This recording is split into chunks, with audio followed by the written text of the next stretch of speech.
श्री सद्गुरु महाराज की जय। बनाइए थोड़ा सा।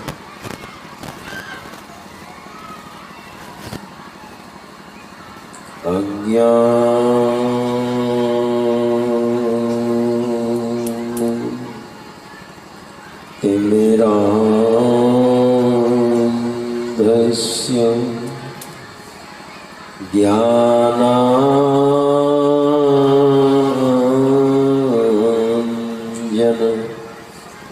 शलाकया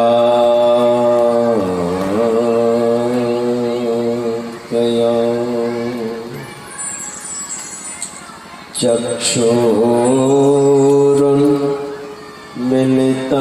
येन तस्मै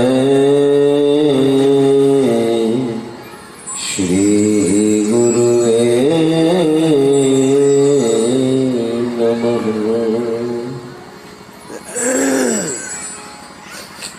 तस्मै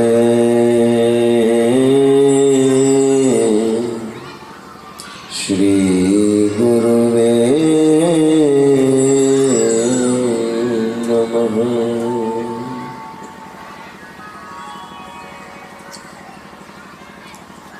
सर्वक्षण स्मरणीय अनंत श्री विभूषित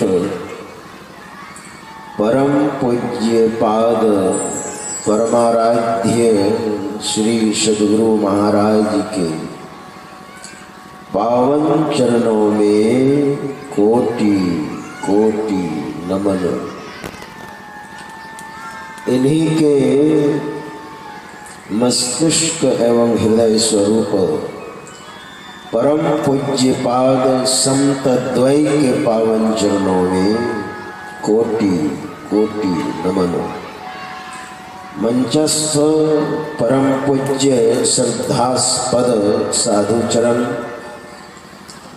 विद्वज्जन सज्जन वृंद, आदरणीय माताओं तथा भक्तिवती बहनों, प्रेम से और जोर से कहिए श्री सद्गुरु महाराज की।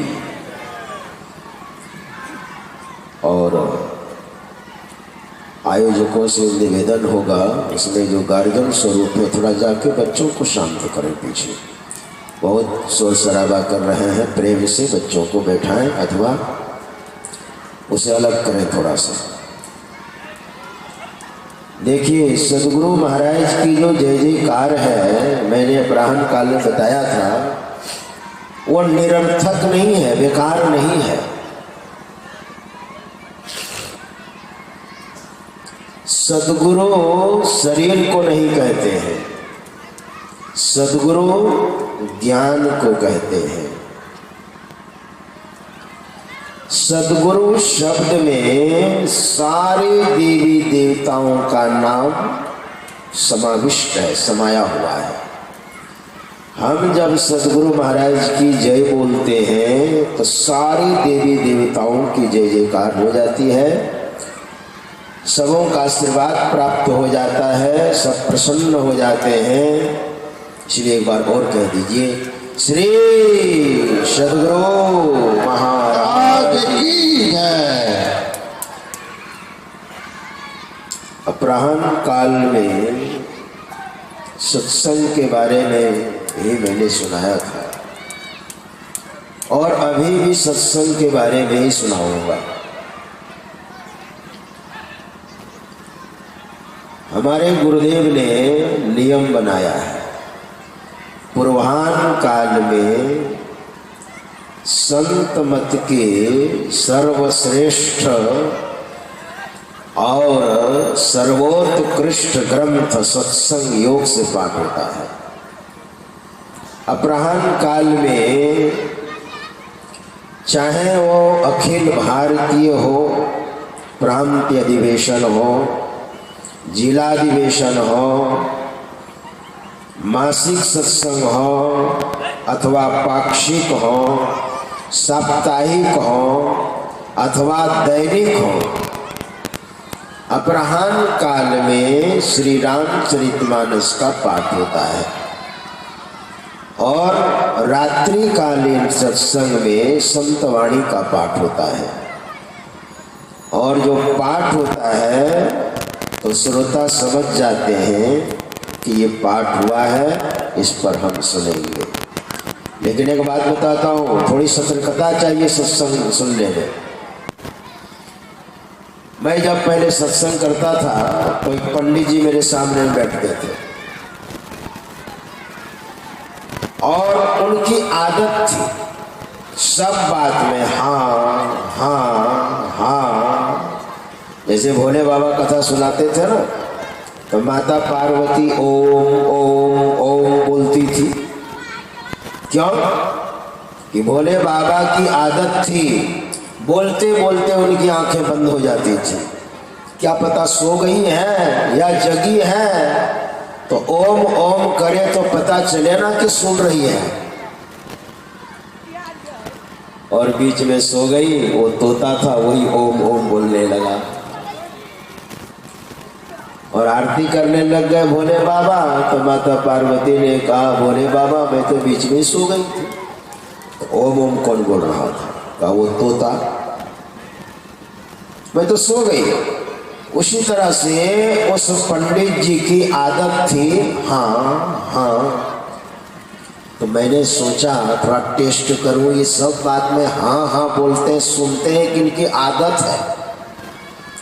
तो मैंने कहते कहते मैंने कहा, एक हाथी था, उसकी 6 सूंड थी। कहते हाँ। मैंने कहा हाथी की 6 सूंड होती है? कहते आप ही तो बोले। उनको हाँ बोलना था। मैंने कहा अच्छा रुके। सुनते सुनते सुनते वृत्ति हो सिमट जाती है ना, और वृत्ति जब सिमट जाएगी तो नीचे गई तो नींद में, और ऊपर गई तो ध्यान में। लेकिन ध्यान में तो बहुत कम ही लोग जाते हैं, अक्सर नींद में ही जाते हैं। तो धीरे धीरे सोने लग गए। मैंने कहा पंडित जी सो रहे हैं क्या? कहता ना। कैसे बोलता? हाँ सत्संग बैठे हैं। फिर सुनते सुनते सुनते सुनते फिर सोने लग गए। पंडित जी सो रहे हैं क्या? बोलता ना। हमने सोचा रुकिए दूसरी बात बोलूंगा इस बार। फिर धीरे धीरे जब सोने लग गए तो मैंने कहा पंडित जी जिंदा है? तो कहा ना। और जैसे कहा ना तो मुंह से तो निकल चुका था, जा जिंदा नहीं हो तो ना कैसे बोला? फिर तब सतर्क हो गए, है ना। इसलिए सतर्कता हटी कि दुर्घटना घटी। हिमालय की यात्रा कर रहे थे 1990 में हम 5 गुरु भाई, तो जगह जगह लिखा हुआ था हिमालय में कि सतर्कता हटी कि दुर्घटना घटी। आज क्या लिखा रहता है? नजर हटी कि दुर्घटना घटी। ड्राइव कर रहे हैं आप और नजर थोड़ी सी हटी कि दुर्घटना घटी।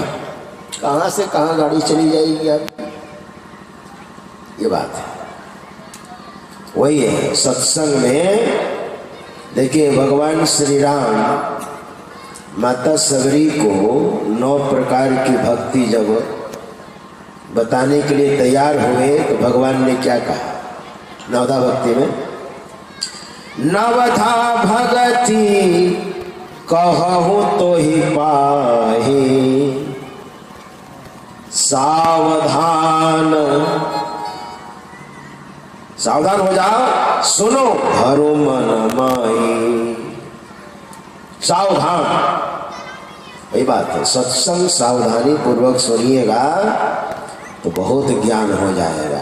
मन तो बड़ा चंचल है ना। आप यहाँ बैठे हैं और आपका मन नहीं है यहाँ पर, घर में घूम रहा है। इधर प्रवचन तो हो रहा है लेकिन नहीं समझ सकिएगा। ये जो विद्युत है ना, विद्युत विशिष्ट मानव ने विद्युत बनाई है, विशिष्ट मानव ने। और विद्युत की जो गति है 1 सेकंड में 1,86,767 मील तीव्रता है विद्युत की, जो विशिष्ट मानव ने बिजली बनाई है। और मन को किसने बनाया? परमात्मा ने मन को बनाया है। इसकी कितनी तीव्रता होगी, कितना चंचल होगा, आप समझ सकते हैं। और इस मन को सत्संग में लगाना है, इस मन को ध्यान में लगाना है। इसलिए मन की निगरानी कीजिए, सत्संग सुन रहा है कि नहीं मन। इसलिए भगवान ने कहा सावधान। देखिए, मैं ज्यादा नहीं सुनाऊंगा। पाठ हुआ है नित्य प्रति सत्संग करने प्यारा। कौन कह रहे हैं? हमारे गुरु महाराज कह रहे हैं, जिनका विग्रह स्वरूप आपके सामने में सुशोभित है। कहते हैं नित्य प्रति सत्संग करने प्यारा। हे प्यारे, प्रत्येक दिन सत्संग करो। तो क्या होगा इससे? हम सत्संग करेंगे तो होगा क्या? कहा तेरा कार्य सरे सारा। एक महात्मा कह रहे थे कि प्रत्येक दिन सत्संग करोगे तो गुरु महाराज का कार्य सड़ रहा है। अभी किधर महात्मा है? कार्य सड़े, सारा सारा कार्य सड़े। वो थोड़ा सा कॉमेडियन महात्मा थे, लेकिन ये अर्थ नहीं है। तेरा कार्य, कार्य मतलब कार्य, सरे सारा, सारे कार्य आपके विधिवत क्रमबद्धता के साथ सुचारू रूप से सब कार्य होने लग जाएगा। जो प्रत्येक दिन सत्संग करेंगे और ध्यान करेंगे, तेरा कार्य सरे सारा, सार कार्य को निर्णय करके, निर्णय भी सत्संग में होता है। धर चेतन धारा, निर्णय हो जाएगा ना, हमको ये करना है। और निर्णय के बगैर कोई भी कार्य नहीं होता है।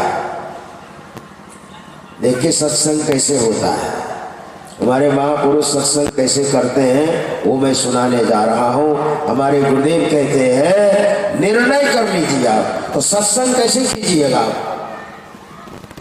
हम महापुरुषों से सीखते हैं कि सत्संग हमारे महापुरुषों ने कैसे किया।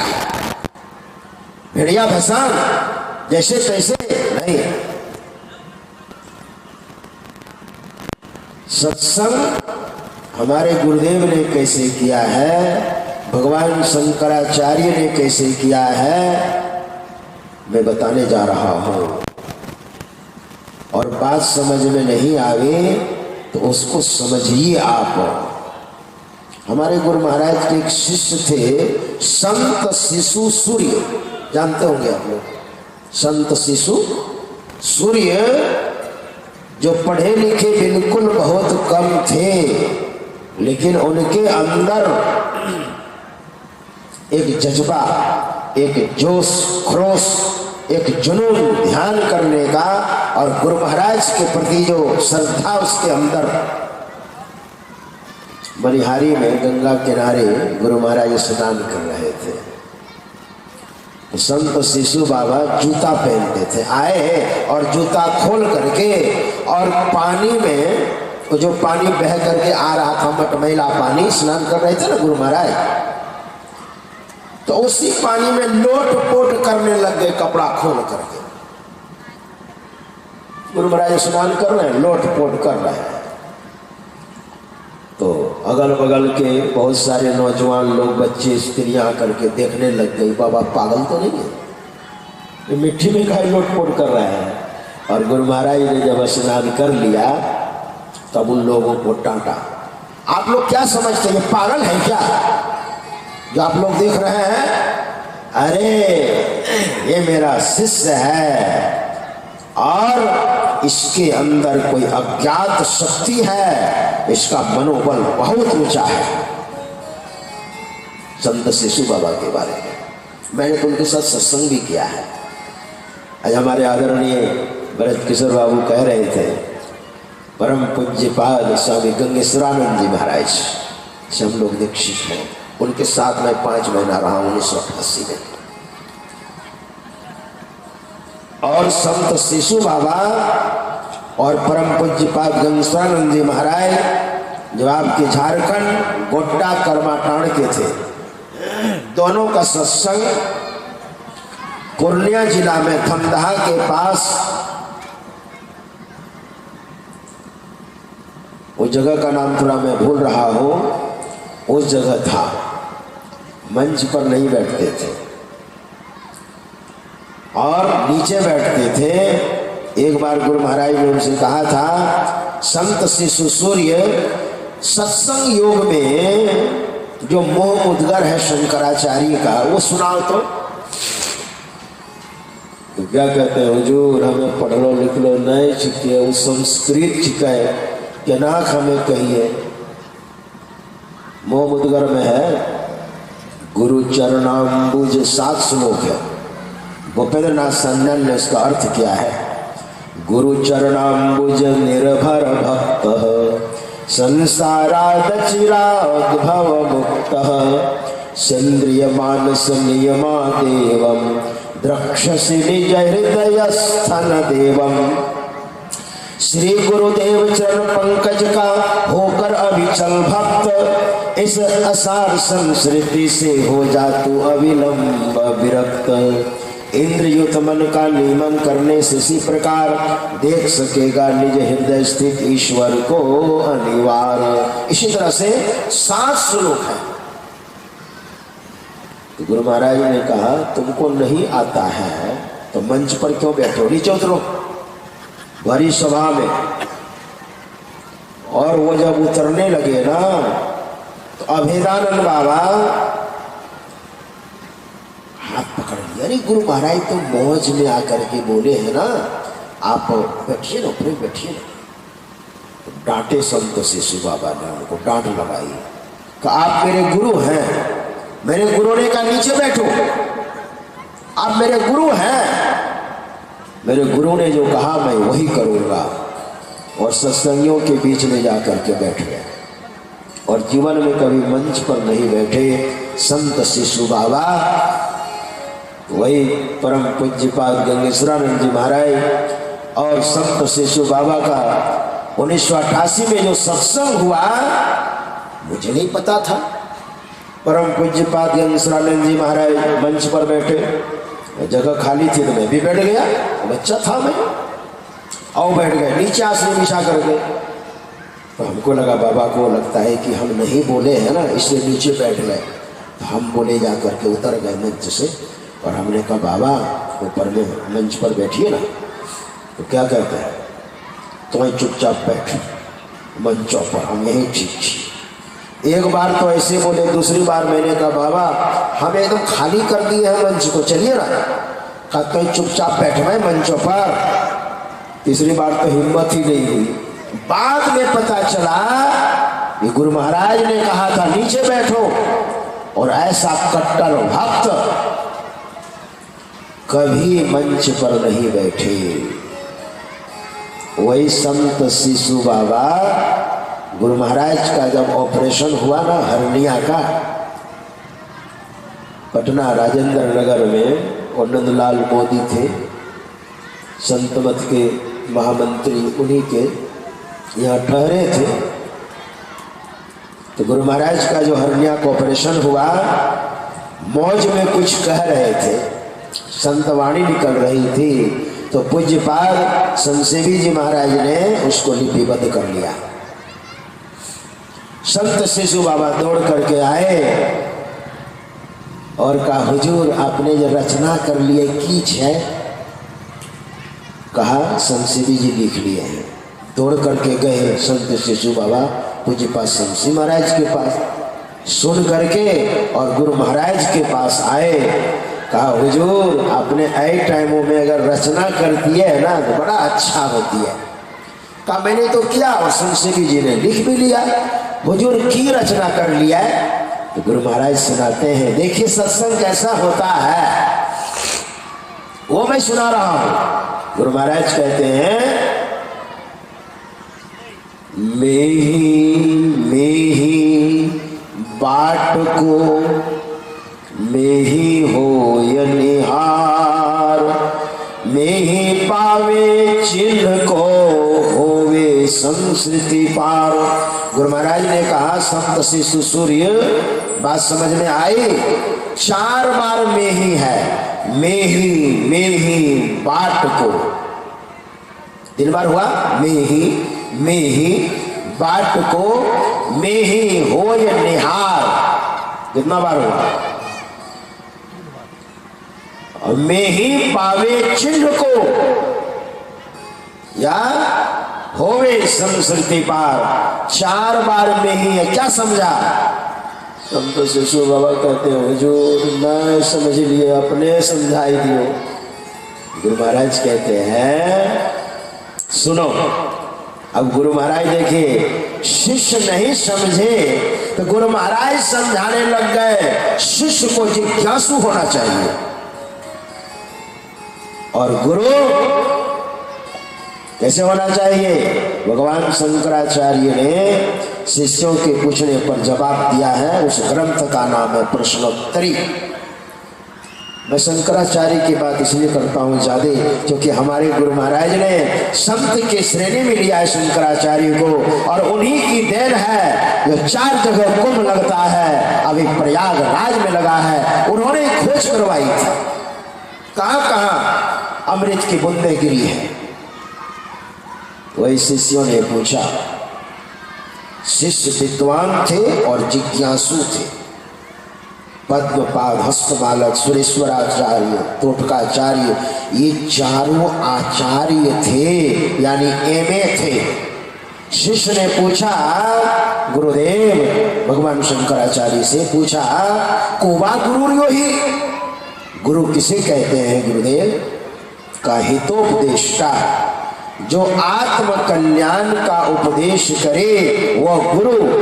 कहा गुरुदेव शिष्य किसको कहते हैं? कहा गुरु भक्त एवं, जो गुरु की भक्ति करे वो शिष्य, और गुरु उसे कहते हैं जो ब्रह्म ज्ञान में पारंगत है, जो आत्म उद्धार के लिए उपदेश करे, उसे गुरु कहते हैं। गुरु महाराज देखिए कैसे सत्संग ऐसे होना चाहिए। क्या कहते हैं गुरुदेव? मेही, वो तो मेरा नाम है जी। संत शिशुभा से कहा मेही, पहला मेही जो है वो मेरा नाम है। देखिए गुरु महाराज थे तब न समाधान कर दिए, और कोई दूसरा आदमी अर्थ करते तो अलग अलग अर्थ कर लेते हैं लोग। परम पूज्य पाद गोस्वामी तुलसीदास जी महाराज ने छंद में, सोरठा में, चौपाई में, दोहा में लिख दिया महाकाव्य, और विद्वानों ने अपने अपने ढंग से उसका अर्थ किया है। एक अर्थ जानते कैसे किया है? राजा दशरथ जब शरीर छोड़ने लगे, उन्होंने भी राम कई बार कहा, राम राम कही, राम कही, राम राम कही राम। कितने बार हुआ? 6 बार। एक बार फिर सुनाता हूं।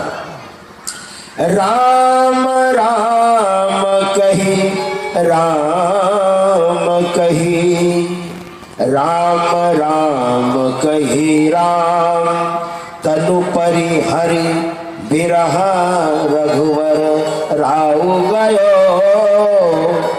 सुरधाम। तनु परि हरि रघुवर बिरह राउ गयो सुरधाम का राजा दशरथ ने 6 बार क्यों कहा? एक महात्मा कह रहे थे क्योंकि भगवान श्री राम जो निकले थे अयोध्या से 6 दिन हो गए थे, इसलिए 6 बार कहा। और भगवान श्री कृष्ण क्या कहते हैं? प्रयाण काले मनसा चलेन भक्त्या युक्त योग बलेन चैव भ्रुवोर्मध्ये प्राणमावेश्य सम्यक सतम परम पुरुषमुपैति दिव्यम। शरीर छोड़ने के बाद दोनों भवों के बीच में अपने प्राण को जो स्थापित करता है, यानी जो दृष्टि योग करता है, और इस तरह से जो शरीर छोड़ता है वह मुझे प्राप्त होता है। मामुपेत्य तो कौन्तेय पुनर्जन्म न विद्यते आ ब्रह्म भुवनाल्लोका पुनरावर्ती नौर्जुन। मामुपेत्य तो कौन्तेय पुनर्जन्म न विद्यते, वह मुझे प्राप्त होता है। लेकिन हकीकत में तुलसी बाबा ने जो वर्णन किया है, हमारे गुरु महाराज ने कहा 4 में ही है। पदावली में एक भजन है, जय जय राम जय जय राम जय जय राम कहूँ जय जय राम, है ना। जयति जयति जय राम हो राम राम। और अंतिम में क्या है, में ही पाइए राम, में ही हो सकोगे, जाओगे वही पार, और पार गमन ही सार भक्ति है, लो यही है में धार। 2 बार यहाँ पर है, में ही हो ही सकोगे। एक में ही गुरु महाराज का नाम, और दूसरा में ही का मतलब मही, में ही हो ही सकोगे, तब जाओगे वही पार। तो गुरु महाराज से कहा में ही पाइए राम। किसी ने कहा तो आपने राम को पा लिया, अब कह रहे हैं में ही पाइए राम, तो में ही आपने पा लिया। गुरु महाराज कहते हैं जी नहीं, जो महीन होगा वो राम को पाएगा। क्या? जो महीन होगा वो राम को पाएगा। अभी हम लोग सुन रहे थे हमारे विद्वान से, इलाहाबाद प्रयाग में वो बाहर की सरस्वती है ना, तो भीतर वाले सरस्वती में भाई कोई झंझट नहीं गया था, है ना। तबीयत हमारी खराब हो गई, तबीयत खराब हो गई, लेकिन जिंदा लौट करके तो आए कम से कम। क्या? जिंदा लौट करके तो आए, और नहीं तो बस हमने कहा मुझे स्नान नहीं करना है, भीतर वाली सरस्वती ही ठीक है, कोई झंझट नहीं। वही गुरु महाराज कह रहे हैं में ही। गुरु महाराज ने कहा संत शिशु बाबा से, वो मेरा नाम है पहला, में ही बाट को, बाट मतलब रास्ता, महीन रास्ता है। में ही बाट को में ही होय निहार। सिमटी दृष्टि से देखिए, थोड़ा सा जप आप करते हैं, थोड़ा सा जप किया 10-15 मिनट 20 मिनट, मेरुदंड सीधा रहना चाहिए, पीठ की जो रीढ़ है ना ये सीधी रहनी चाहिए। और थोड़ा सा जप कीजिएगा तो मन सिमट जाएगा। 10-15-20 मिनट मानस ध्यान कीजिएगा तो और थोड़ा समेट में आ जाएगा मन। यानी दृष्टियोग करने के लायक जप और ध्यान से बना लिया। इसके बाद दृष्टियोग जब आप करने लग जाइएगा तो महीन दृष्टि से देखना है, सिमटी दृष्टि से देखना है, पावे में ही चिन्ह को, तो वो झलक आपको मिल जाएगी। होवे संस्कृति पार, जन्म मरणादि संसार है, इससे आप पार हो जाएंगे। पदावली में नहीं है, अन्य ग्रंथों में है ये बात। देखिए सत्संग कैसा है, ये सत्संग है। निर्णय यहाँ पर होगा, है ना। मैं दिन में सुना रहा था सत्संग 3 तरह से होता है। मैंने हनुमत पद्धति सुनाया, हनुमान जी महाराज अशोक पेड़ पर चढ़ गए थे और माता सीता को जो सत्संग सुनाया, वक्ता ऊपर श्रोता नीचे, यह हनुमत पद्धति है और यही ठीक है। हमसे ऊपर में तो बैठने के लिए व्यवस्था होती है ना, आप लोग ऊपर बैठा देते हैं और बढ़िया से दिखाई पड़ते हैं, ये व्यवस्था है। ये हनुमत पद्धति है, ये सत्संग है। और दूसरा है नारद पद्धति, जो आज नारदी होता है ना, घूम घूम करके नारद बाबा। और तीसरा है व्यास पद्धति। भगवान वेद व्यास ने जो ग्रंथ लिखा है भगवान वेदव्यास आज नहीं है, लेकिन ग्रंथ पढ़ करके, ग्रंथ पढ़ते हैं, सत्संग है, व्यास पद्धति। आप कहेंगे महाराज कैसे? अगर ग्रंथ नहीं होता ना तो शायद भगवान वेदव्यास को हम लोग नहीं जानते। जैसे वेद है, एक था वेद, एकम सद्विप्रा बहुधा वदंती, वह एक है और वेद भी एक ही था। परमात्मा भी एक और वेद भी एक। और परमात्मा ने ही जो भगवान ब्रह्मा जी को उपदेश दिया, पहला उपदेश वही है वेद, इसलिए वेद भी एक, परमात्मा एक। लेकिन बहुत कलिष्ठ है, भगवान वेदव्यास ने उसको टोटल 3 भाग और बढ़ा दिया और अपने शिष्यों को पढ़ाया। देखिए कि लोग समझे इसको। तत्र्ग वेधरः पैलः साम गो जैमिनी कवि ही वे संपायन एवैको निष्णातो यजुषा मुतः। तत्र्ग वेधरः पैलः, ऋग्वेद को अलग करके और पैल ऋषि को पढ़ाया। तत्र्ग वेधरः पैलः, बेटा तुमने अध्ययन कर लिया ना, अब तुम अपने शिष्यों को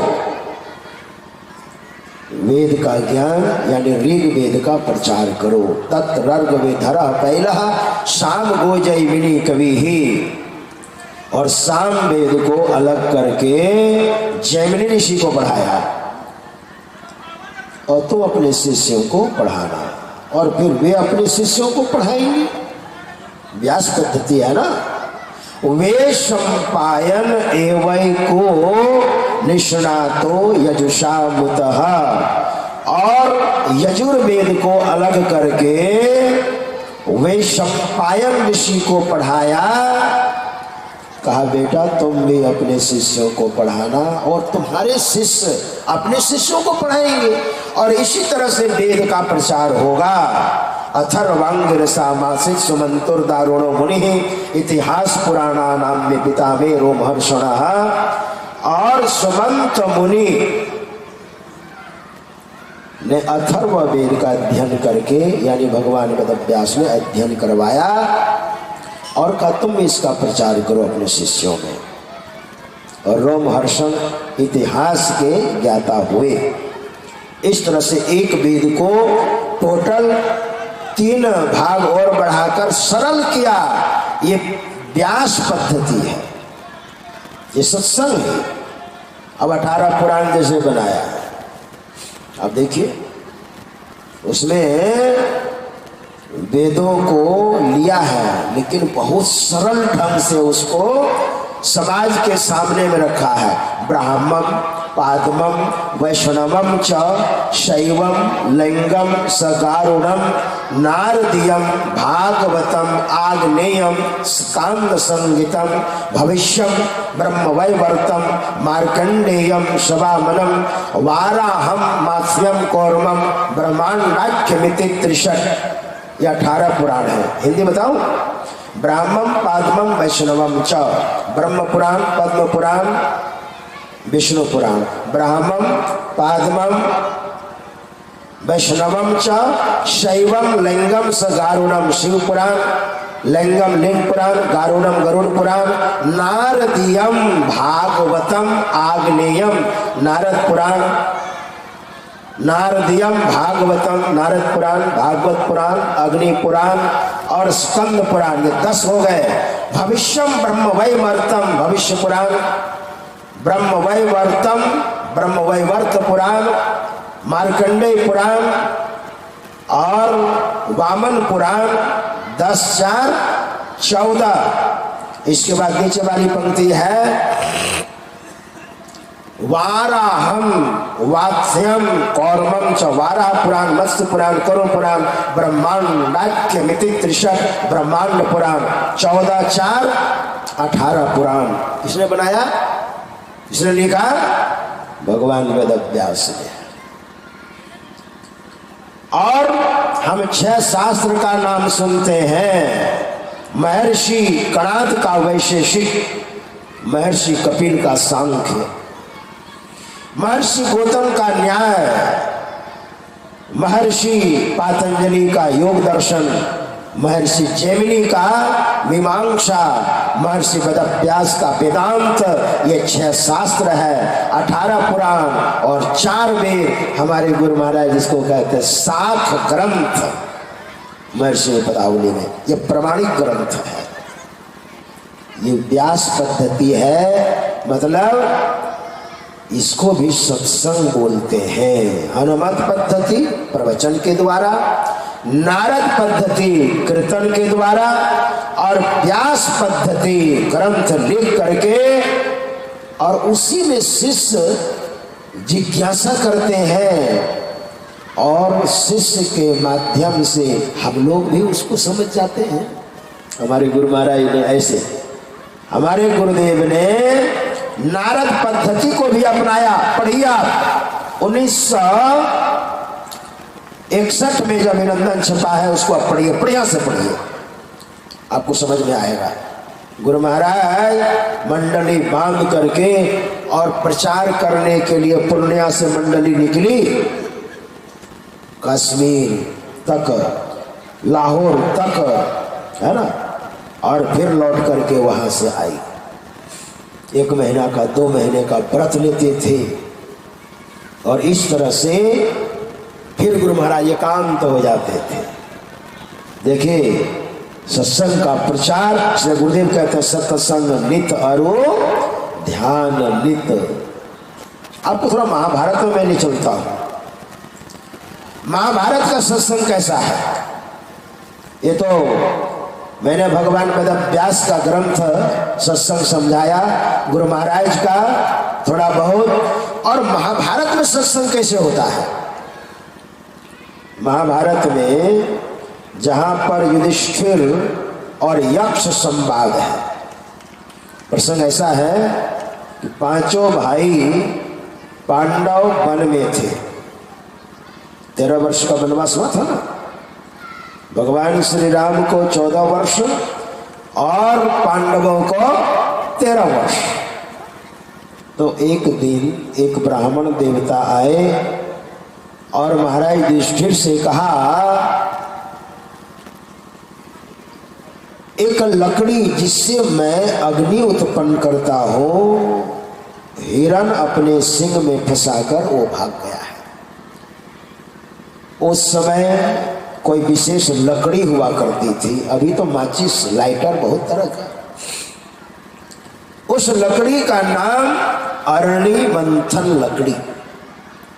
तो आप तो राजा हैं और उस अरणी मंथन लकड़ी को ला दीजिए। हम अग्निहोत्री ब्राह्मण हैं महाराज, प्रत्येक दिन हम हवन करते हैं, नहीं तो नित्य क्रिया से हम वंचित रह जाएंगे। महाराज युधिष्ठिर खोजते खोजते खोजते और लकड़ी को ला करके दे दिया, लो। लेकिन प्यास लग गई, प्यास लग गई तो नकुल से कहा, देखो तो कहीं जल है। पेड़ पर चढ़ करके देखा, हाँ कुछ दूर पर कुछ बगुले दिख रहे हैं। जाओ पानी पी लेना और पानी लेते भी आना। नकुल जाता है, लौट करके नहीं आया। सहदेव जाता है, लौट करके नहीं आया। अर्जुन जाता है, लौट करके नहीं आया। भीम जाता है, लौट करके नहीं आया। और बहुत प्यास लगी थी। महाराज युधिष्ठिर जब गए ना तो क्या देखते हैं, चारों भाई धराशायी है। यहाँ पर बड़ा फेरा है, लेकिन नहीं, लड़कर के तो नहीं मरे हैं। शायद ये तालाब जहरीला हो, नहीं नहीं नहीं, अगर जहरीला होता तो शरीर का रंग बदल जाता। लड़कर के भी नहीं मरे हैं, न इसमें कोई जहर मिलाया है। अच्छा मुझे प्यास लगी है, मैं भी जल पी लेता हूँ, शायद राज रहस्य खुल जाए। और जैसे युधिष्ठिर महाराज जल पीने के लिए उद्यत हुए, वैसे बगुली के वेश में तालाब के किनारे वो यक्ष था। उसने कहा, रुक जाइए महाराज, इस तालाब पर मेरा अधिकार है, मेरे कुछ प्रश्न हैं। और प्रश्न का मुझे उत्तर दो। जल पी भी सकते हो और जल ले भी जा सकते हो। अगर मेरी बातों की अवहेलना की, अनसुनी की, तो तुम्हारे भाइयों की जो दुर्दशा हुई है ना, तुम्हारी भी वही दुर्दशा होगी। युधिष्ठिर महाराज ने कहा, जी नहीं, मैं ऐसा नहीं करूँगा। जो बड़े लोग होते हैं ना, ऐसे बड़े लोग नहीं होते हैं, है ना? तो कहा, आप प्रश्न कीजिए, मैं उत्तर दूंगा जहां तक जानता हूं। अब देखिए, यक्ष ने प्रश्न किया है और युधिष्ठिर महाराज धर्मराज के अवतार थे, और जो उत्तर दिया है सत्संग इस तरह से है। इसको साझा संवारा है भगवान वेदव्यास ने महाभारत में। तो यक्ष ने प्रश्न किया है और युधिष्ठिर महाराज ने जो जवाब दिया है, थोड़ा सा सुनिए कैसे सत्संग चला है इन लोगों का। यक्ष ने कहा, भूमि से भारी क्या है?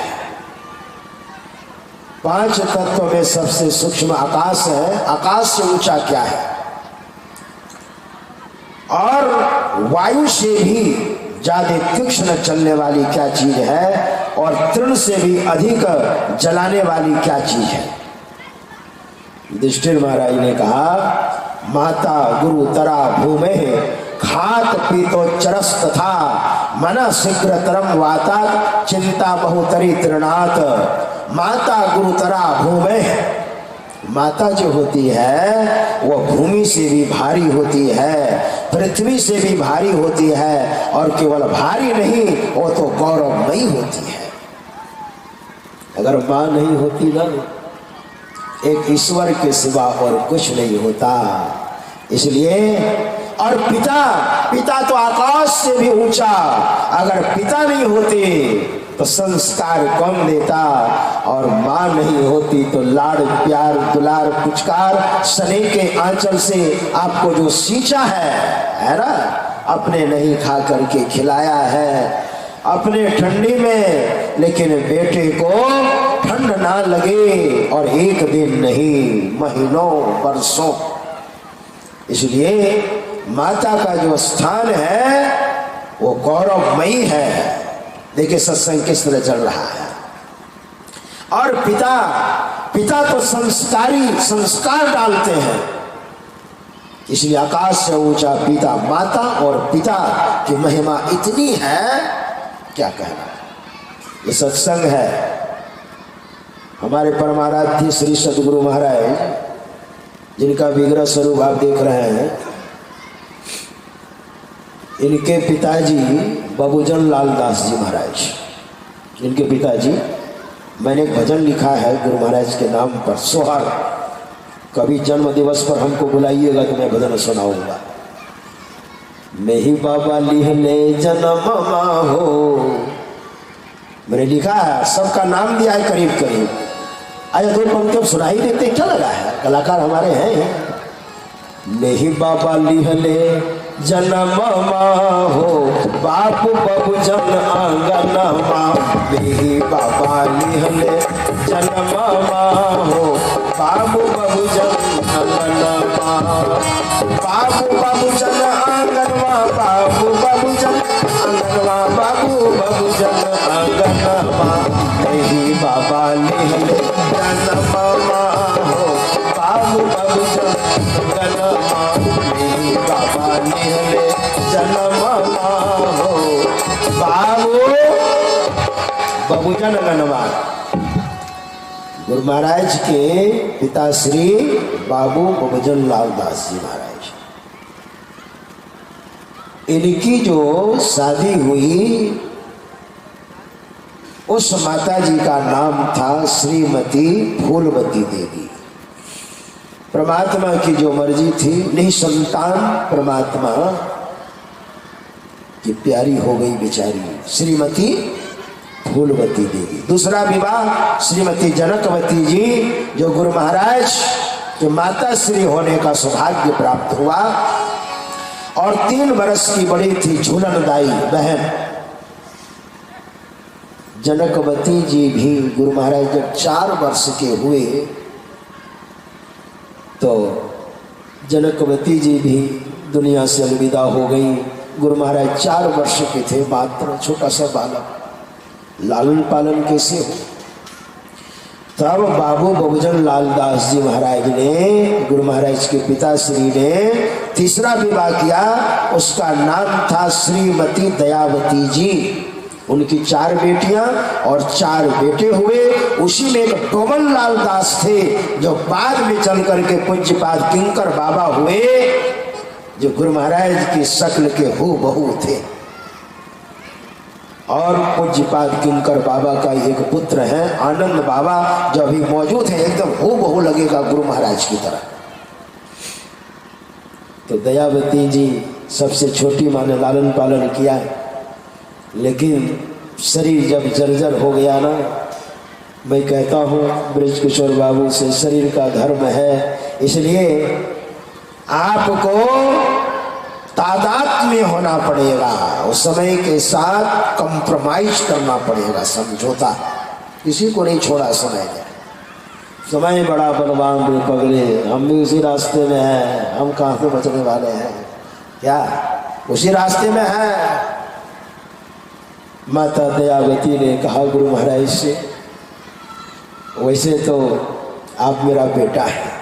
दयावती जी ने कहा, छोटी माँ ने कहा, लेकिन मैं आपको पुत्र की नजरिया से नहीं देख रही हूं, आप तो संत हैं महाराज। धन्य है माता दयावती, आप तो संत हैं, लेकिन रिश्ते में तो आप मेरे पुत्र हैं। भागवत में प्रसंग आता है, माता देवहूति के उद्र से भगवान कपिल का जन्म हुआ और भगवान कपिल ने माता देवहूति को जो उपदेश दिया है, तो माता देवहूति ने कहा, बेटा रिश्ते में तो वैसे तुम मेरे बेटे हो, लेकिन बेटा नहीं, आप तो भगवान हैं। इसलिए विषयों को भोगते भोगते मैं थक गई हूँ, कुछ आध्यात्मिकता का उपदेश करो बेटा, ताकि मुझे शांति मिले। और भगवान कपिल ने अपनी माता देवहूति को, जो देखिए सांख्य योग के प्रवर्तक थे और प्रचारक भी थे, संस्थापक और प्रचारक दोनों थे भगवान कपिल, मगर अपनी माता को भक्ति का ही उपदेश दिया है, क्योंकि भक्ति से ही मुक्ति होगी। वैसे ही दयावती जी ने कहा, रिश्ते में तो बेटे हो, लेकिन मेरी नजरिया बेटे की नहीं, वो शरीर में कष्ट है। वो बांग्ला में कहते हैं ना, आप लोग समझिएगा कुछ कुछ बांग्ला, दंत खसिबे, बुढ़ापा आएगा ना, दंत खसिबे केस तो पाकिबे, हाथेते रइबे सब लाठी, हाथेते सब रइबे सब लाठी। केस पक जाएंगे, दांत टूट जाएंगे, है ना, और हाथ में करधृत कंपित शोभित दंडम तदपि न मुंचात्याशा पिंडम, वो भी डंडा ऐसे ऐसे हिलेगा, ऐसा थोड़ी है। आंख पर तनेगा जाला, नाक से बहेगा नाला, और लाठी से पड़ेगा पाला जरा जिंदगानी में। खड़े खड़े वस्त्र में करोगे मलमूत्र त्याग, पड़े पड़े थूकते रहोगे पुगदानी में। भक्त भक्ति क्या करोगे जब शक्ति ना रहेगी राम नाम बोलने की तेरी मंदवाणी में। अतः आसक्त से वियोग कर मन को, कर ले भगवान का भजन तू जवानी में। पूज्यपाद बाबा साई स्वामी जी महाराज के कमरे में मैं जब घुसा, मुझे कहते भागवतानम बुढ़ापा में भजन नहीं हुई छे। तो हमने प्रणाम किया और हमने कहा हुजूर आपने ध्यान जो करे छिए, अरे जवानी में जो भजन किया है ना, अब आदत बस बैठ जाता हूँ, लेकिन जैसा होना चाहिए वैसा नहीं होता, बुढ़ापा में ऐसा होगा। बाल्यो कालो गेलो धुलाते खेलीते, जैवन गेलो रंगोरासे, जैवन गेलो रंगोरासे। बाल्यो कालो गेलो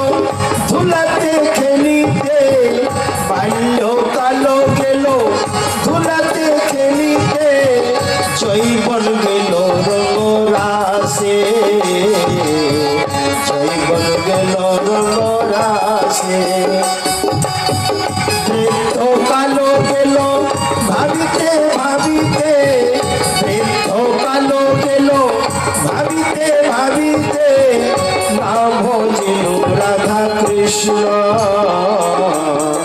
नामोजी लोग राधा कृष्ण। चिंता कर देंगे, समय नहीं है।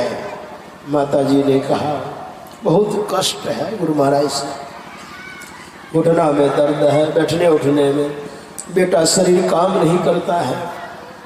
और मैंने सुना है महापुरुष अगर आशीर्वाद दे दे तो उसका कष्ट खत्म हो जाता है। मिर्सा न होई देव ऋषि भाषा, उमा सुवचन हृदय धरे राखा। गुरु महाराज क्या कहते हैं? हाँ माता जी। और गुरु महाराज ने कहा हे परमात्मा, मेरी माँ को बहुत कष्ट है, आपसे मेरी विनती है। इस माता ने मेरा लालन पालन किया है, देखिए माता के प्रति लगाव देखिए। मैं आपसे विनती करता हूँ हे परमात्मा, मेरी माँ का कष्ट दूर हो जाए। और माँ का शरीर छूट गया, कष्ट खत्म हो गया। देखिए हमारे गुरु महाराज माता के बारे में, माता गुरु तरा भूमि, यक्ष और युधिष्ठिर का जो सत्संग है वो हमारे गुरु महाराज से ताल्लुकात रखता है। इसलिए माता पिता को कभी दुखी नहीं होना चाहिए और दुख नहीं देना चाहिए। बहुत बार लोग कहते हैं बाबा अब तो बचपन में भाग गए, माता पिता की सेवा किया। हमको भी ऐसा लोग बोलते हैं। मैं गोड्डा में गोढ़ी स्टैंड के पास गुजर रहा था, एक हलवाई ने मुझे बुलाया, बाबा इधर आइए।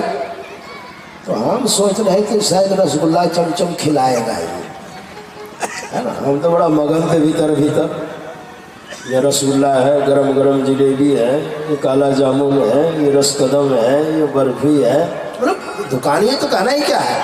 हम बड़े भीतर भीतर बड़े प्रसन्न हो रहे थे और बुलाया तो हम चले गए। हमने कहा कहिए कैसे बुलाए? कहते हैं बैठिए ना। हम सोचे जरूर देगा, बैठा करके बैठ गए कुर्सी पर। इसके बाद क्या कहते हैं कि आप साधु बन गए? हमने कहा हाँ। आप बहुत पापी हैं आप। हमने कहा लो हम पापी हैं कैसे? कहा जिस माता ने जन्म दिया, जिस पिता ने लालन पालन किया, उसकी सेवा आपने की।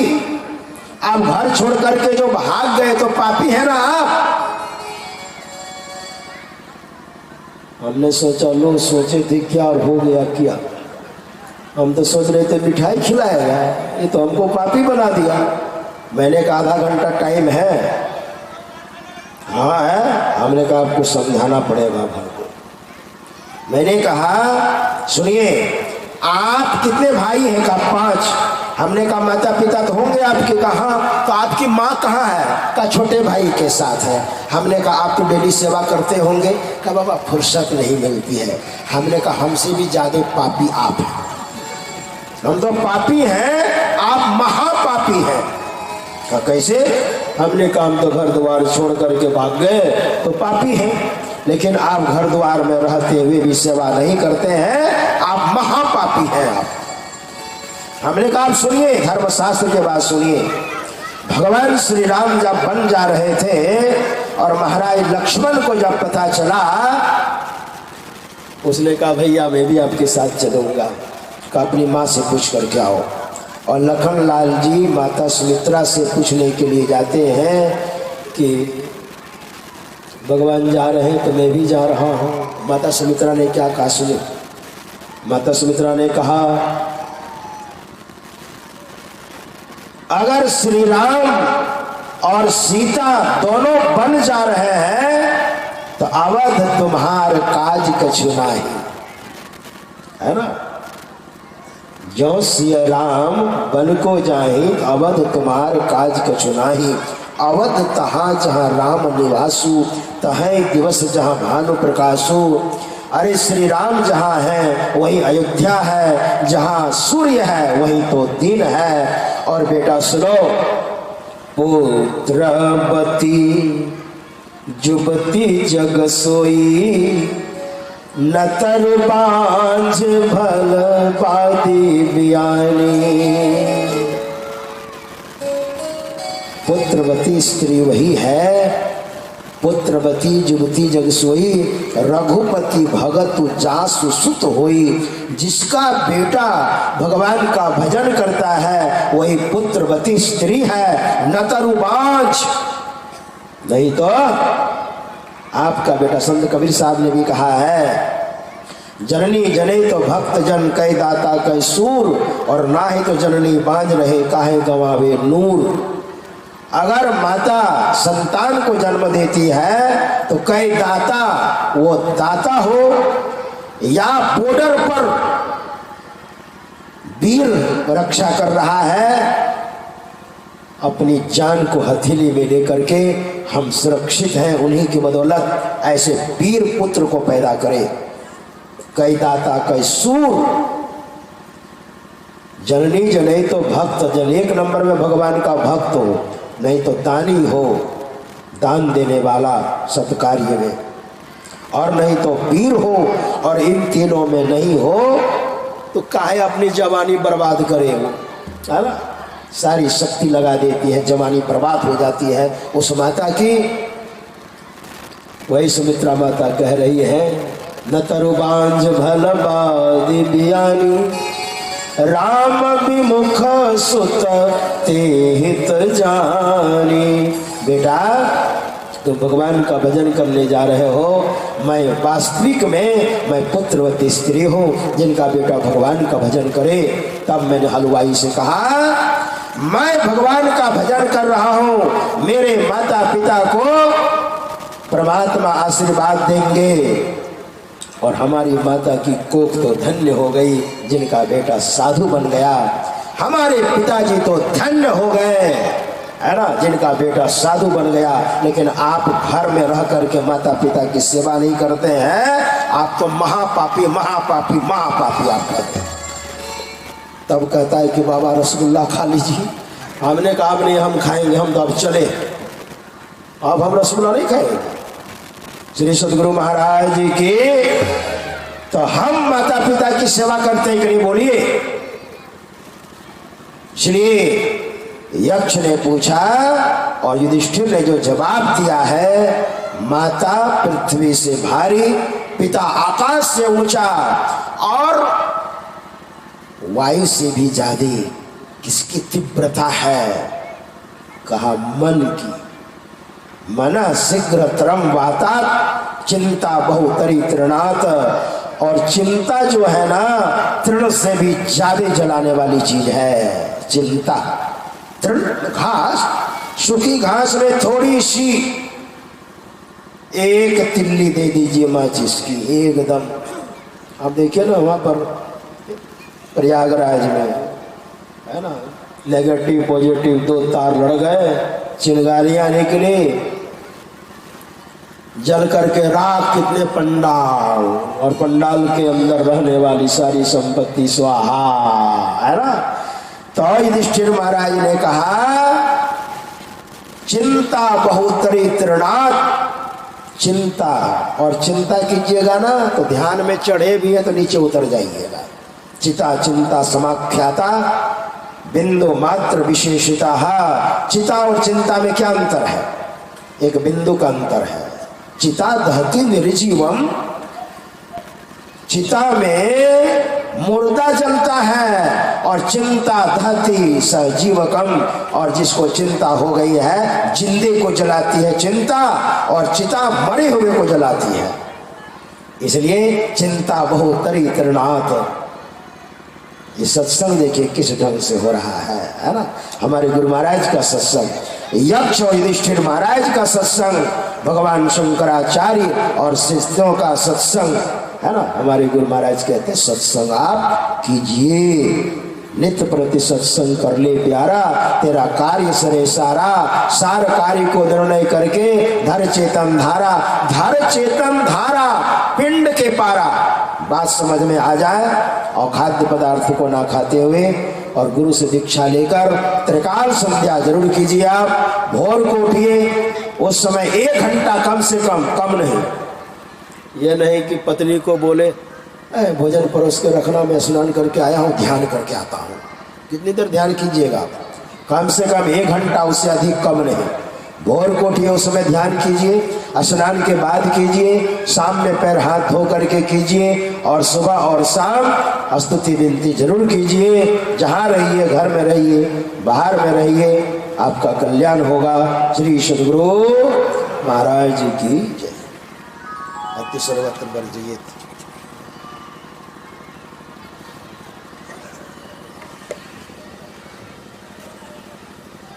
भजन होगा नहीं, आप भजन में कल भजन होगा, मैंने 10 बज गया।